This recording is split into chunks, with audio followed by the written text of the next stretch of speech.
A ustedes, amigas y amigos, les informamos que nuestro invitado el día de hoy es el embajador de Cuba, Rogelio Polanco, quien es colega periodista, además. Mucho gusto, Ernesto. Le damos la más cordial bienvenida. ¿Cómo está, Muy embajador? bien, muy contento de estar aquí en tu programa y de compartir con la audiencia. Gracias por estar con nosotros.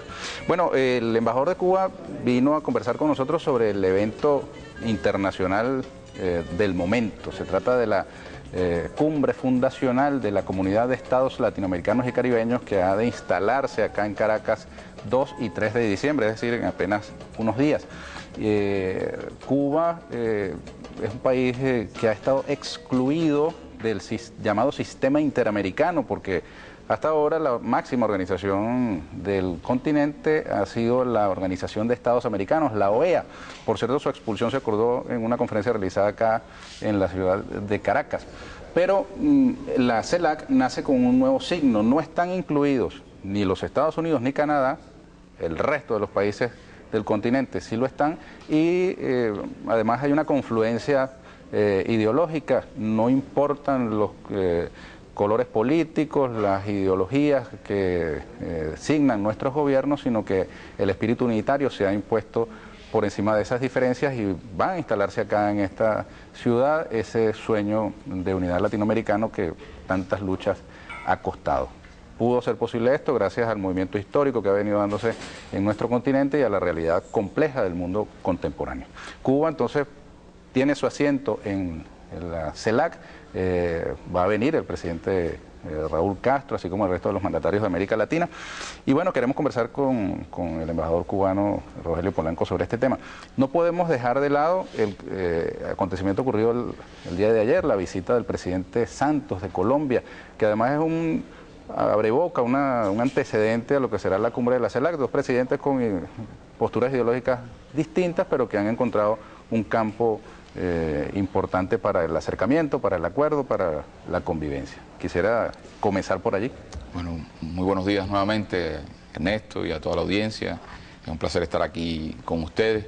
Creo que estamos viviendo tiempos nuevos y lo que apreciamos ayer, ese encuentro entre Venezuela y Colombia, entre sus presidentes, sus gobiernos y sus pueblos, es una demostración de esos tiempos de la región y demuestra cuánto es posible hacer cuando buscamos aquello que nos une y dejamos a un lado las diferencias, cuánto es posible hacer por la integración, por el desarrollo económico y social de nuestros pueblos. Yo creo que Venezuela y Colombia dieron un ejemplo ayer, los presidentes Chávez y Santos, de esa idea de la unidad latinoamericana y de que hacerlo pocos días antes de la fundación de la Comunidad de Estados Latinoamericanos y Caribeños es una demostración de que se está profundizando la integración latinoamericana, la integración política, económica, social y cultural, porque eso es la CELAC. O sea, los grandes esfuerzos que durante tantos años, durante siglos, los padres fundadores de nuestra América llevaron adelante, entre ellos fundamentalmente Bolívar, Martí, hoy están llegando a su clímax con esta organización. Es un espacio común donde podamos discutir aquello que es genuino de nuestra región, sin presencia extrarregional, con principios nuevos basados en la solidaridad, en la complementariedad, en la integración, en la cooperación entre nuestros pueblos, en la concertación política, porque hasta ahora se había avanzado de alguna manera en organizaciones, espacios de carácter económico, con otros esquemas. Ahora estamos avanzando en un importante espacio común de concertación política, porque América Latina tiene que enfrentarse también a desafíos nuevos. Y yo creo que estamos todos muy contentos, muy orgullosos de que ese momento fundacional sea en Caracas. Tiene un gran simbolismo, porque de aquí partió la idea de la independencia de los pueblos de América, porque de aquí partió Bolívar a convocar a esa nueva unidad latinoamericana y hacerlo en pleno espacio de revolución bolivariana, con el liderazgo del presidente Chávez. Creo que tiene un gran simbolismo para todos. Embajador, ¿por qué cree usted que gobiernos, países que están alineados con los Estados Unidos, que tienen una relación preferencial con los Estados Unidos, tienen gobiernos de derecha, centro derecha, sigue mirando hacia el norte. ¿Por qué también confluye en la CELAC? Porque de pronto uno imagina, bueno, el ALBA, los nuevos gobiernos progresistas de izquierda tienen una inclinación natural a encontrarse, pero ahora incluso aquellos gobiernos que tienen esa relación específica con los Estados Unidos también se suman a esta iniciativa. ¿Por qué cree usted que pasa eso? Es que hay mucho en común en nuestra región y yo creo que hoy lo que estamos demostrando es que hemos llegado a que la voluntad de nuestros pueblos y de nuestros gobiernos se hace realidad. América Latina es una región con muchos intereses comunes, con una cultura común, con una tradición común, con una trayectoria histórica común. Y además, si otras regiones del mundo han logrado unirse para enfrentar desafíos globales de la arena internacional hoy, ¿cómo no lo va a hacer América Latina? O sea, estamos hablando de grandes temas como la paz, como el desarrollo económico, como el multilateralismo. O sea, mientras en otros lugares se trata de acabar con el multilateralismo y países intentan imponer una agenda hegemónica contra otras naciones, mientras se intenta imponer la ley de la selva, la agresión a otras naciones, América Latina necesita unirse para enfrentar esos desafíos. Estamos frente a una crisis económica profunda que afecta a los países desarrollados, pero también está teniendo efectos sobre el resto de los países subdesarrollados, del tercer mundo, ante una crisis climática, o sea, ante una crisis ambiental. Estamos ante una crisis alimentaria y todo eso tenemos que enfrentarlo con ideas comunes y hay mucho en común, más que lo que nos divide entre los países a pesar de signos ideológicos diferentes. Yo creo que eso es lo que demuestra un avance en la conciencia de los gobiernos y de los pueblos. La OEA, de la cual Cuba no forma parte, fue expulsada y luego ha manifestado el gobierno cubano desinterés en regresar a ese órgano. Ella, con el acta fundacional de la CELAC, tampoco es que recibe de inmediato el acta de defunción, continuará funcionando, hay todas unas instituciones asociadas a ese sistema interamericano. ¿Cuál cree usted que sea el destino de la OEA? Bueno, yo creo que la CELAC no va en contra o a favor de ningún grupo regional o país alguno. Creo que lo que importa con la creación de la CELAC es precisamente que se da los nuevos tiempos de una región y que busca crear las condiciones para una unidad regional sin presencia extrarregional. Creo que eso es totalmente lógico que se diera en América Latina y que hayamos llegado a esa situación. La OEA ha cumplido un periodo histórico. Recordemos que en los años 60 Cuba y el canciller cubano en su momento, Raúl Roa, el canciller de la dignidad que le decimos los cubanos, dijo que era el Ministerio de Colonias Yanqui. Sin embargo, ahí está, por la voluntad de los países que forman parte de ella. Cuba ha dicho claramente que no tiene interés en formar parte de esta organización y Cuba preferencia esta nueva oleada de integración latinoamericana que se ha dado en los últimos años, porque llegamos a la CELAC también con un proceso previo. O sea, tú mismo mencionabas la creación de la Alianza Bolivariana para los Pueblos de Nuestra América, la creación más reciente de la Comunidad de Naciones del Sur, UNASUR. La UNASUR, sí. Y además de eso, el resto de las organizaciones que se han creado. Petrocaribe, que también tendrá cumbre, por cierto, ¿no? Por supuesto.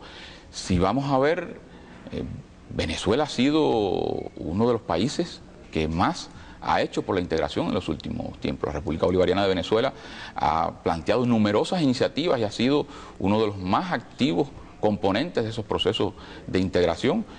Algunas de esas iniciativas, como Petrocaribe, son demostración de una nueva manera de ver las relaciones internacionales, basados en la complementariedad, la solidaridad con aquellas naciones que han sido excluidas, que han sido olvidadas por un sistema en orden económico internacional injusto.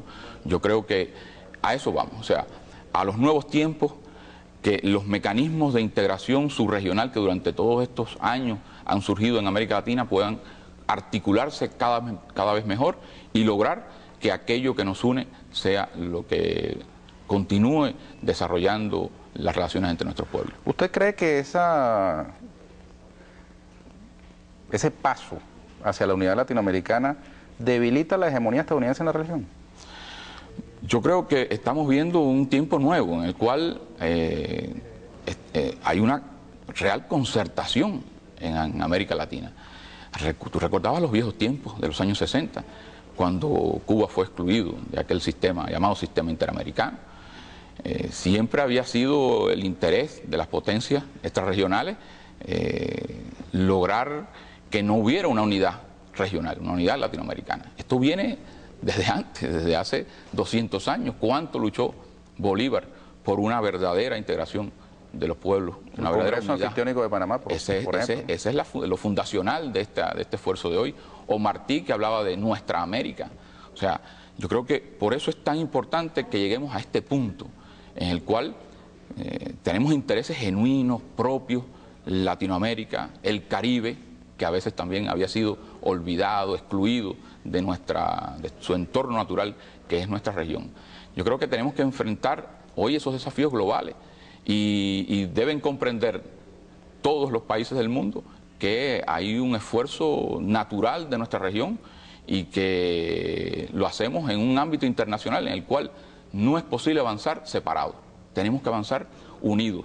Hay muchos proyectos de carácter económico, de carácter social. ¿Cuánto podemos hacer juntos? Ayer se hablaba de un gasoducto, se hablaba de un oleoducto entre Colombia y Venezuela, pero ¿cuántas ideas más han surgido en estos últimos años? El Banco del Sur, el Banco del Alba, Telesur, ¿cuántos proyectos, por ejemplo, desde el punto de vista de la salud, para llevarle salud, educación a los pueblos de América Latina? Yo creo que la CELAC será también un espacio común para que todas esas ideas de integración que se han ido desarrollando durante todos estos últimos años lleven a puerto feliz y que podamos enfrentar esos desafíos de mejor manera.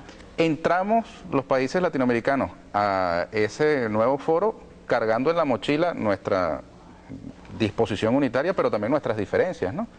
Hay diversos diferendos, por ejemplo, regionales, que son atavismos, anacronismos de viejos tiempos, y que de pronto son exacerbados por algunos factores locales, como para ponerle piedras en el camino a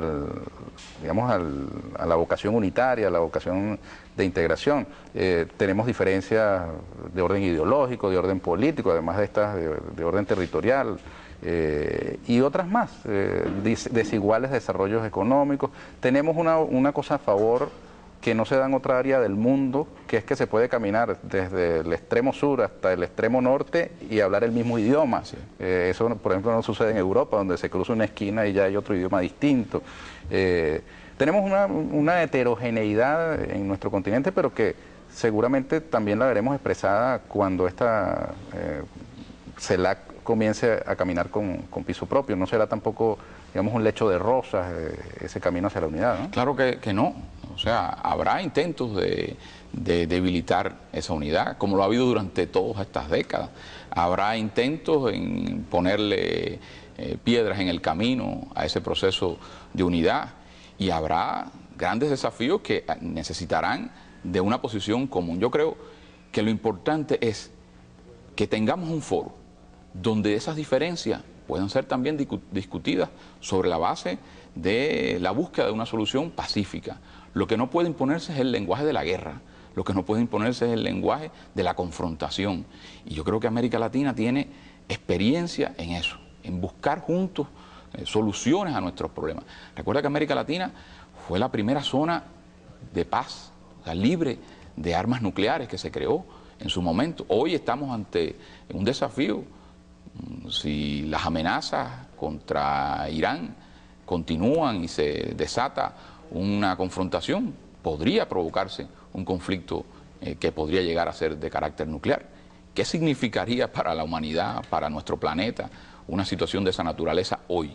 O sea, cuando hay miles y miles de arsenales nucleares en manos de los países más poderosos y cuando hay una intención de imponer nuevos principios, ¿no?, entre comillas, del derecho internacional, la guerra preventiva, el cambio de régimen que de manera cínica se trata de imponer a otras naciones, cuando se habla de la responsabilidad de proteger civiles. O sea, se trata de cambiar los principios fundacionales del multilateralismo, del derecho internacional, tratando de imponerle a nuestros pueblos una agenda que no tiene absolutamente nada que ver con las necesidades de nuestros pueblos. Mientras tanto, ya vemos cómo reaccionan los pueblos del mundo en Europa frente a la imposición de políticas cada vez más excluyentes.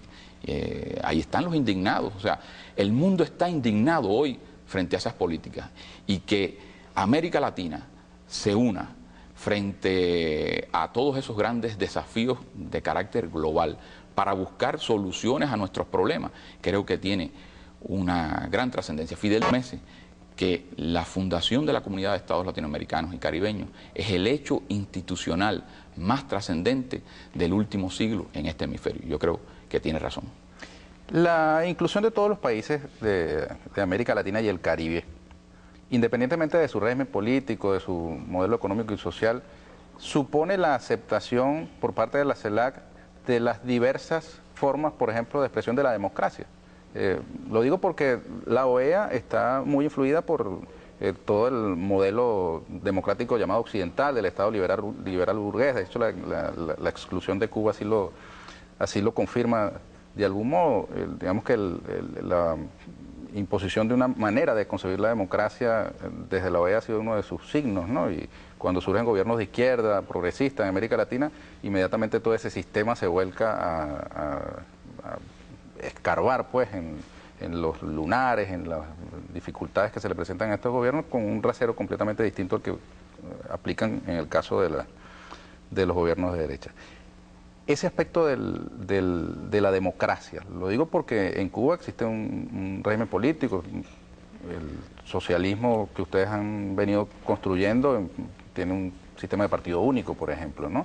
Es completamente distinto al modelo democrático representativo de múltiples partidos que caracteriza a otros países de América Latina, incluido Venezuela. ¿Cómo conciben ustedes eso? Porque esa diferencia, ese matiz ha significado para Cuba, por ejemplo, un bloqueo económico de más de 50 años. En este caso es otro aire el que se respira en la CELAC, ¿no? Claro, ese es un pretexto de los gobiernos de Estados Unidos, o sea, plantear que el bloqueo es debido a la intención de buscar libertad, democracia, respeto a los derechos humanos en Cuba. Es una total falacia, ¿no?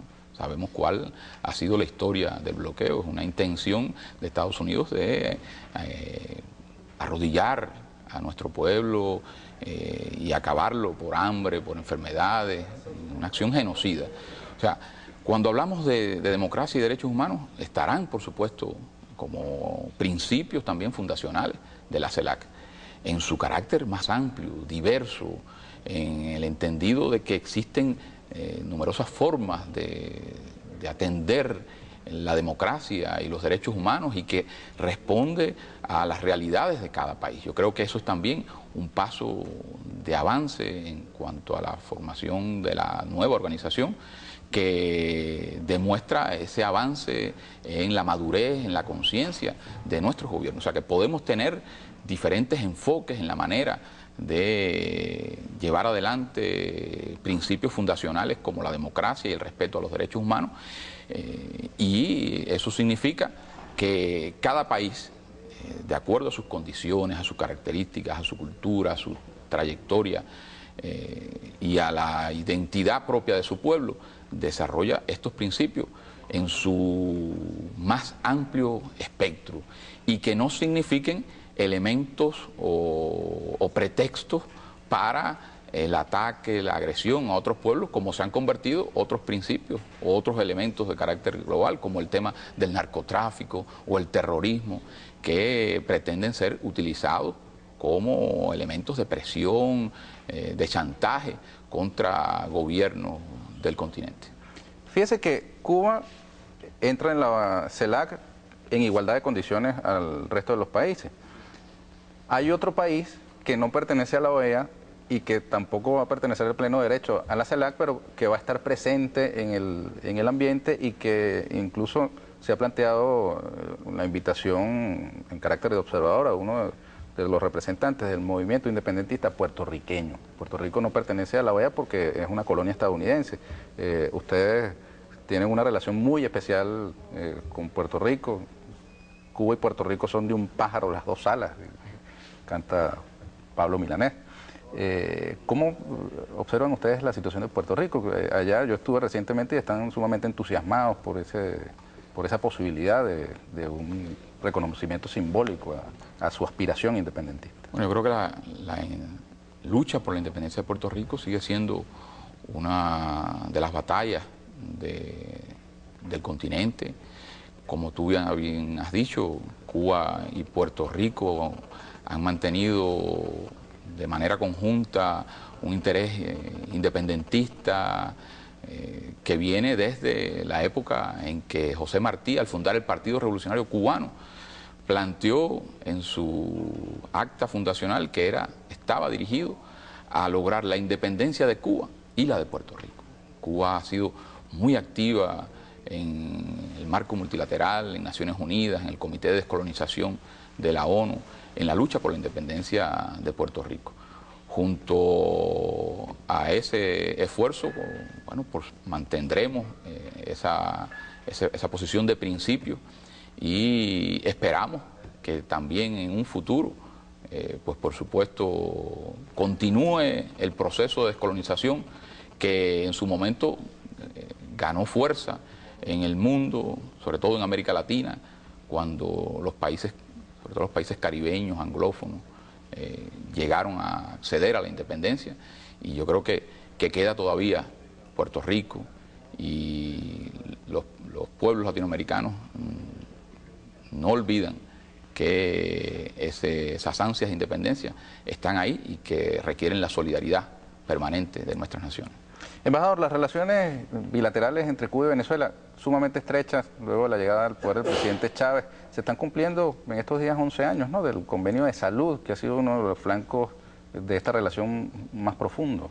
¿Cuál es la evaluación que ustedes hacen? O sea, hay una relación ejemplar, Ernesto. Yo creo que no ha habido un precedente como este en la historia de dos naciones hermanas. O sea, que hayamos llegado a un nivel de vínculos económicos, políticos, culturales, sociales, de esta naturaleza. Como bien decías, el día 30 se cumplen 11 años del Convenio Integral de Salud, aquel convenio que entre nuestros comandantes Fidel y Chávez llevó a Cuba a miles de pacientes para tratar dolencias de diferentes tipos.